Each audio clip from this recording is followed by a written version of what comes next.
කවුරු හරි කෙනෙක් මාව මග අරිනවා නම් මං ඒ අයට ඉඩ දෙනවා. මං ඒකට ඉඩ දෙනවා. එහෙම කිව්වහම කෙනෙක්ට ප්‍රශ්නාර්ථයක් ඇති වෙන්න පුළුවන්. හේතුවක් නොදැනීම ඒකට ඉඩ දෙන්න පුළුවන්ද කියලා. ඔයා සම්පූර්ණයෙන්ම දන්නවා නම් ඔයා ඒගොල්ලන්ට දෙන්නේ මොනවද? ඒගොල්ලන්ට සලකන්නේ කොහොමද? ඒ දේවල් වල වටිනාකම ඔයා දන්නවා නම් ඒ දේවල් වලට වටිනාකමක් ඔයාම තමයි දෙන්න ඕනේ.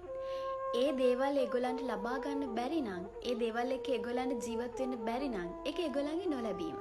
ඒක ඒ අයගේ නොහැකියාව. මිනිස්සු ඔයාට ඒත්තු ගන්නවන්න උත්සාහ කරනවා නම් ඔයාගෙන් වැඩක් නෑ එයාලට. තවත් ඔයාගෙන් ගන්න දෙයක් නැහැයි කියලා හේතු අහන්නේ නැතුවම ඒකට ඒගොල්ලන්ට ඉඩ දෙන්න. හේතු අහන්නේ නැතුවම ප්‍රතිචාර නොදක්වාම එතනින් අයින් වෙන්න. කිසිම කෙනෙක් නිසා ඔයාගේ මානසික සාමය, මානසික නිදහස නැති කරගන්න එපා. ඔයා නොවටිනා පුද්ගලයෙක් බවට ඔයාව පත් කරගන්න එපා. ඒ දේවල් ගැන හිතලා කලකිරෙන්න එපා. මං ආයෙත් කියනවා කිසිම කෙනෙක් නිසා ඔයාගේ මානසික සාමය නැති කරගන්න එපා.